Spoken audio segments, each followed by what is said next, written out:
Good morning, everybody. Welcome to Mosaic. This is our monthly Coffee with the Community series, and we're so glad you were able to join us on a chilly morning. We're excited about our topic this month as we learn more about the Liberty School District Foundation.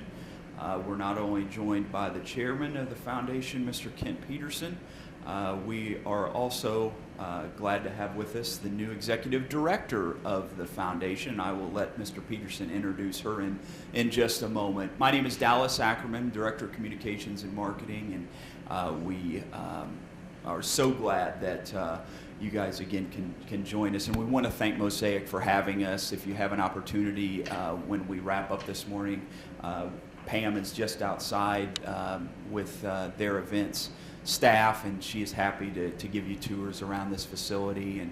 And this is something new that we have done this year is go around the community and visit some new venues, some different locations, and I think it's really been a big win-win. And on that note, next month we will be at Liberty Hospital.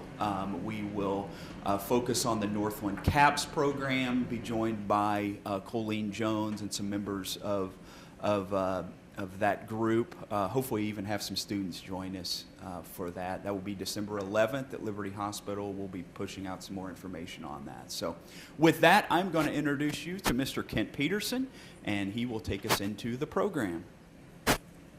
Thank you, Dallas.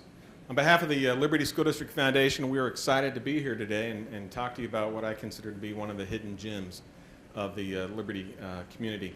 I've been on the foundation board. This is my third year. And what I thought I would do is give you some background on the foundation, how we got our start, kind of what our focus is, and then talk to you about a little shift we made about a year ago that'll lead into introducing our new executive director for you, who will then talk about kind of where we're at right now and where we want to go in the future. So the Liberty School District Foundation, we began in 1995.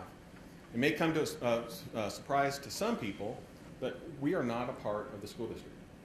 We are an independent, separate organization that was started in '95 by a group of Liberty citizens who held a shared admiration and love for the school district and for the school district's educators, and wanted to provide a support mechanism for those educators to support their educational activities for those students. So we began in '95, and since then the board has been comprised of people from the Liberty School District community. Today we have 3 educators that sit on the board, and everyone else who sits on the board either has a student in the school district or has someone who graduated from the school district. We're not a part of the school district, so how do we do what we do? Every year, we raise funds through some different avenues, and Nicolette will talk about that. But we primarily get our funding from the community. Our top fundraiser is the Major Saver Campaign. The second is from donations from the community. And then the third is from some investments we have at the Greater Kansas City Community Foundation. It's a solid organization. We're a good organization. We have noticed, though, over the recent years, of a change in the school district community. We all know that we are in a growing school district. What we noticed as a board, though, was that our foundation over the years really hadn't been growing. We've been meeting our mission every year. We give out grants every year through our learning enrichment grants, through our excellence in education grants. We honor school kids through some programs, our Hope Awards. But we felt like we were starting to miss out on our mission. Why was that? Well, when you look at our wonderful school district, what has been happening to our school district over the last several years? It has been growing. It's been growing substantially. And the board realized that over the last several years, the foundation has not been keeping up. And if we were to ensure that we can maintain our mission to support our educators, we felt like we had to grow. When you look at our financials over the years, we've maintained steady. We have good cash flow. We're able to meet our mission every year. But we were like this, the school district is growing like that. So as a board, we started to decide, what do we need to do to meet our mission better? June of last year, our then executive director left their duties, and we were without an executive director. The board decided to take time to figure out who are we, what do we want to do, and how do we want to do it. well, if we're in a growing school district and we're not really growing, how can we grow? What do we need to do to grow? We decided to research the local school foundations in the Kansas City area. And what we found out was something very, very interesting. When you looked at all the school districts in our area who were growing, they had one thing in common. They had a full-time executive director. The school districts that weren't growing, or the foundations weren't growing, did not have a full-time executive director. So the Liberty School District Foundation Board decided it's time for us to have a full-time executive director. If we are to grow and try and achieve our mission to support this growing school district, we need to bring on full-time leadership. So we went to the Board of Education with an idea. What about the possibility of partnering with the school district, hiring a full-time executive director, pay them full-time wage. The foundation would be happy to pay their salary if the school district would pick up the benefits for that position. I'm very pleased to say, and we have several board members here, we had unanimous support for the board. That was very important to us. We have had a great relationship with the school district for many, many years. I mentioned previously, we're not affiliated with the school district, but we have a great partnership with this school district. And having the support of the Board of Education was just critical to us, because in order for us to grow, we needed to have a full-time executive director, and we needed the school district support to do that.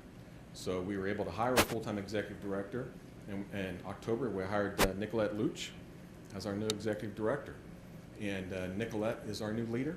We're thrilled to have her on board, and it's my pleasure to introduce Nicolette to you now.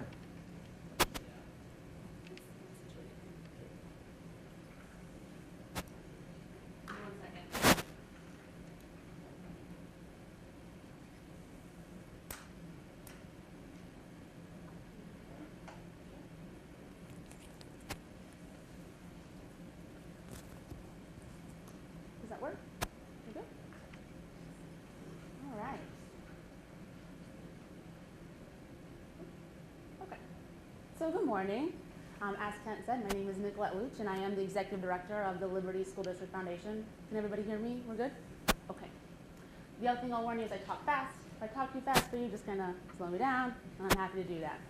The other thing I like to talk about, I start off my presentations with, is that I prefer more of a conversation. So if you do want to stop me along the way and ask questions or make points, please feel free. It makes it for a little bit more of an interactive dialogue.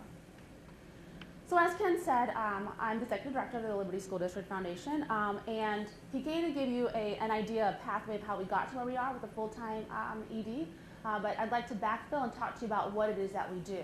He also mentioned that we are a hidden gem within the Liberty community, so we felt this might be an important time to talk to you about what it is exactly that we are, what we do, how we're funded, and then how we all can maybe connect. So the first thing is that he mentioned we're an educational foundation. When I first took the position, many folks asked me, a lot of friends and family said, School District Foundation, what is that? So the best way I found to connect them to what we do is that we often give back to our universities and our colleges that we went to as alumni, and we do that through the foundation. It's exactly what Liberty School District Foundation is, LSDF. We just serve the Liberty Public Schools in the area.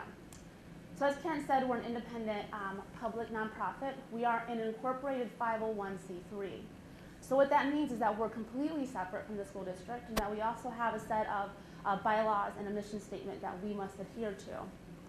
So you'll see our mission statement up here. I'm going to break it down for you. Everything that we do at LSDF at the foundation has to fall underneath this mission statement. That's kind of how 501c3s work. The first piece you'll notice is that we have a complete focus on improving educational opportunities for all Liberty Public School students. And we do that benefit to the students via scholarships, but we also do that by supporting and staff and educational efforts and grants. The second piece is that if you go back to that mission statement, you'll notice we talk about generating and guiding alternative resources to support those efforts. If you look on that third point, you'll notice that we really feel like we're a pathway for the community to connect directly to Liberty Public Schools and educational opportunities, and to be able to do so in a strategic effort, but that also might be tax deductible for you as well. And then the fourth way is we're a partner with the school district. We are separate. but that doesn't mean that we don't partner and collaborate on a regular basis. It's a very important relationship for our success. So that's what we are, but who we are, because we are a 501c3, we are required by the law to have a board of directors. So we have a 15 to 21 member body at any given time. We do have some limitations on who can sit on our board, and that limits us to 3 LPS staff. And that currently is filled by 2 teachers and 1 paraprofessional, and they're voting members. But we also have 2 ex officio roles on our board, and that is the Board of Education has a representative, and Scott Connor serves right now. And then we always have a role for the superintendent or his designee. We're 2 staff, so we're 2 staff driven and a volunteer. Our entire board of directors is all volunteer. So I've got myself, and then Sandy Dicer back here. And while her title says administrative assistant, I will tell you she is much, much more than that. So that's who we are and what we are. So the next question might be what we do. It probably is not a surprise that we're a foundation, so that means we're going to give money away. It's the purpose of what we do. These are some general categories for us. The first up here, you'll see the first 2 points are excellence in education and learning enrichment grants. Those are competitive grants that go straight to the district. That first round, excellence in education, it's offered once a year. The maximum amount that we grant out for that award is $10,000. So these are large grants. They can be anything from a capital improvement, like a makerspace or a maker studio, or maybe several pieces of curriculum or technology to help an entire grade level in one building. So they're larger, substantial grants. The second is the learning enrichment grants. Those are smaller mini grants. So those are up to $500. We offer those once a year or twice a year, depending on the amount of funding that we have and the number of applications that we get. So those are competitive, and they go directly to the building, to the teachers, to the staff. So they have to write that. They send them to us. We decide how we're going to fund based on applications. And there's some reporting requirements along with those. The third area is Major Saver. Now, Kent mentioned Major Saver as being a fundraiser. What you might not know, and that we're happy to always kind of promote, is that all of the money raised per building, so students go out and sell those cards, the amount of cards sold, half of that money goes right back to the district, goes back to the school. So if a school sells $100,000 in cards, they're getting $50,000 right back. We made that decision as a foundation. So we get that initial check, and then we cut that money right back to the building based on the number of cards sold. So we've given to the district $350,000 since the start of the Major Saver program. And then we also do a Run for the Kids. So we give money to the top 3 fundraising schools. We give them a mini grant back for their support in helping us with the Run for the Kids. We also do quite a bit of work around recognizing excellence. You heard Kent mention something called the Hope Awards. The Hope Awards were started as a way to recognize students that are doing really good things, that have those special attributes that may not be recognized because they're not being recognized for athletics, arts, or academics. So this is a way to recognize students that are going above and beyond school, their normal school routine. The cool thing that I think about this, aside from the fact that it's focusing on things of like personal initiative, meeting challenge, community service, is that we allow the schools, each school gets to nominate a student for each one of those categories. So teachers, counselors, principals, and vice principals have the opportunity to highlight those students in their school that they know are doing really good things. We hold that event once a year. So it is split up into 2 different groups, but we do hold that event once a year. And my understanding is it's a lot of fun, so I'm looking forward to that in the spring. The second is honoring our own. So that's where we take the time to honor Liberty alumni, Teacher of the Year, Student of the Year, and Outstanding Volunteer of the Year for the district. We do hold that event normally on an annual basis. We had a pause with the change in leadership this last year, but hope to kind of pick that back up again. And then that last piece you'll see for the academic achievement, since the start of the annual academic banquet that LPS holds, we've given $20,000 in sponsorships to support those efforts. And then lastly, what we do, this kind of wraps up some of those odds and ends pieces. The first piece is that we have scholarships. So we currently provide oversight and management of 7 scholarship funds. Those are typically set up in memory of a lost loved one. We help manage those, oversight that, and since we've started that, we've given $26,000 or $26,500 to students in the term of scholarships. And then we also have something called the Social Workers Fund. This fund is dedicated To be very clear, we only offer the fiscal oversight of this fund. This fund is used at the discretion of student services and social workers so that they can help distribute money to meet the needs of families of our most vulnerable students. So, for instance, if they're needing rent assistance or clothing assistance or food assistance, this fund has helped to meet that need. We don't actually see exactly how that is distributed. We manage the fiscal oversight of it, and it allows social workers in those schools to really meet immediate needs so that the students can continue their education and thrive in education. All right, so how we're funded, this is a question that comes up quite a bit, particularly since there is sometimes some confusion on where we're housed and how we're funded and all of that. So the first is that we do have approximately $400,000 in managed assets, and that includes all of our scholarship funds, that includes our the social workers fund, and it also includes our investment fund at the Greater Kansas City Community Foundation. So we do have to fundraise, and we do actively fundraise on a year-round basis. Major Saver is our largest fundraiser. Again, we give half that back to the district, but we keep half to help support our programming at the foundation. Then we also do corporate and business sponsors. They help support our Hope Awards, our Run for the Kids, On Our Own, and so forth. We do the Run for the Kids. We accept LPS staff donations. LPS staff are given the opportunity to allow for a payroll deduction on their annual paychecks, on their regular paychecks, and that allows them to be able to give back, but then keep track of their donations for tax purposes. And then, of course, we accept individual donations. So how you can help, because if I'm going to talk about how we're funded, I would be remiss if I didn't ask how you could help us continue to be funded. The first is that most gifts, for the most part, are tax deductible. There's some rules that we have to follow on some things, but they're tax deductible. That's one of the benefits of being a 501c3 supporting the district, is that we can accept gifts that can go straight to helping the district, but it's tax deductible for you. So we do annual fund contributions. We're getting ready to release our annual report in the next couple of weeks. But we actually accept annual fund contributions on a year-round basis. Cash, check, or credit card is always accepted. Then we do sponsorships. If you're looking to sponsor your business, or even if you're an individual looking to sponsor and help support some of our programming, we would always accept that conversation and look to meet your needs while meeting our needs as well. Then we do bequest. That is something we would ask you to work with your attorney. But this works, for instance, an example, one of the reasons we have the investment fund is we were given a land donation, and through the sale of that donation, we were able to set up a small investment fund that makes some money for us. You can give gifts in honor of memory. So if you have somebody that's been very influential as a student, to your student, a teacher or a mentor or a coach, and you'd like to give a gift in honor of that individual, we certainly accept that, and would even let that individual know that you've given the gift in honor of them because of their support or their impact.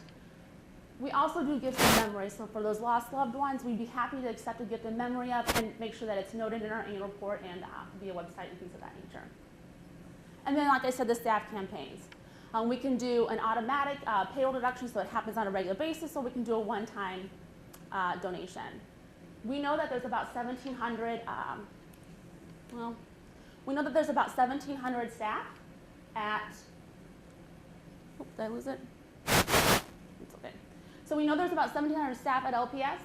The way we look at it is this. If all staff decided to give $10, whether it's $1 pay period or $10 right up front, oh, it came under, sorry, or $10 right up front, that would be $17,000 that was donated to the foundation that could then help support our efforts. It's an easy way to give back. Like I said, $10 really doesn't seem like that much, but to us, aggregated, it's quite a bit. What's going on? Sorry. And then the last way is that we would ask that you connect to us. As Ken said, we are currently going through a transition with leadership, brand new full-time ED. It's important that we get the voice heard. So we have usual voices that come to the table and connect with us, but we really like to engage some of those unusual voices, folks that haven't connected with us, so that we make sure that we're developing programming that meets the needs of the district, that meets the needs of the students, but that we can also begin to grow what we do. So you can connect to us through website, through email, and then Twitter and Facebook. And that, in a nutshell, is what we do. Any questions? I want to hit on a couple more points if I can real quick. Nicolette touched on this. When you look at when you look at the programs that we offer, we're learned about the Learning Enrichment Grants and the Excellence in Education Grants. We typically every year don't give all that money away. Why is that? Well, one thing that we discovered was as the district has grown, our connection with the educational staff has gone down. So one of the big focuses of the board moving forward is to reconnect the foundation with every educator that we have in the district. When you look at the budget that we set for our grants, they've been the same for many, many years, but the district has grown every year. We would love to give all that money away every year, but we really have had an opportunity to do that. So big focus number one was to reconnect with our educators in the district so that they know who we are, what we do, and how we do it. Number two, we really want to reconnect with the community, because another thing we've discovered is that we have a core base of supporters, people who know the foundation, people who love the school district, they want to support the school district through the foundation, but we want to reconnect with the remainder of the community, with the business community. The big focus of the board moving forward is to connect with the community. So we connect with the foundation, with the district, and connect second with the community. If we get that connection, then we hope that the assets of the foundation will increase, which in turn will help us be able to increase the amount of grants we give out to the educators in the district. So, any questions we can answer about the foundation?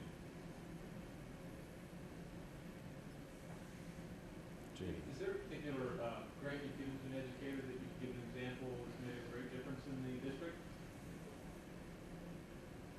Well, I can tell you what we just did with the Lego Awards. well, I got to tell you, I'll tell you about Lego Awards. I don't know what these things are called, but this was cool. My wife would tell you I could probably use one of these things. It's the wobble chairs. What are they called? The core wobble chairs. I had no idea that these things exist. We received several grant requests for that, and I was at the Lake Committee, and I'm looking at these things, and I thought, what? A wobble chair. But what I found out was it is vital in the education of a child who has issues with ADHD or moving around. That they need this. And what I learned was the student is able to sit on the wobble chair and use that energy so they can focus more on. I need 3 of those chairs in my office, but that's an example of a provided to an educator, because they have things that are outside of the focus of the budget. Really good. The Early Childhood Center had one.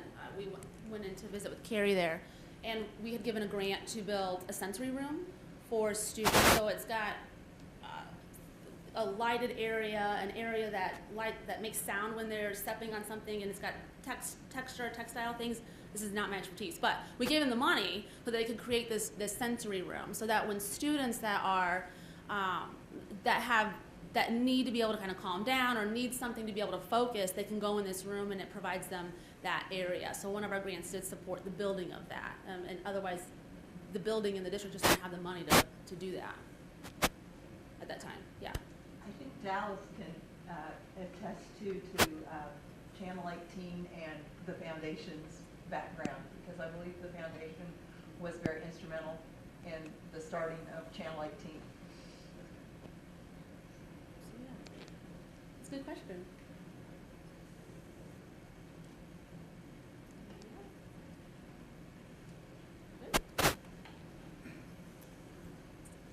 Thank you both for your time, and I know we have some School District Foundation members in our room. I think we should thank you for all your efforts. That was actually one of the first things I did in the district, was serve on the foundation back almost 10 years ago, I think, and enjoyed working with those folks. So I'm really excited for Nicolette being here and partnering with her in the coming weeks and months, and I'm sure that everyone's impressed with what she had to say this morning. So let's give her and Mr. Peterson a round of applause. We have our superintendent here, Dr. Tucker. I don't want to put you on the spot. That's probably not my role to do, but would you like to say a couple of words? You're going to do it anyway.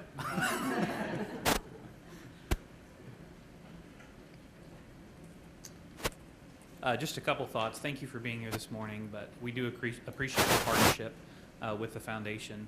And one of the ways in which we've tried to enhance that partnership is through monthly meetings that we have with our administrative team, and that is our district leadership team, and welcoming Nicolette to the conversation.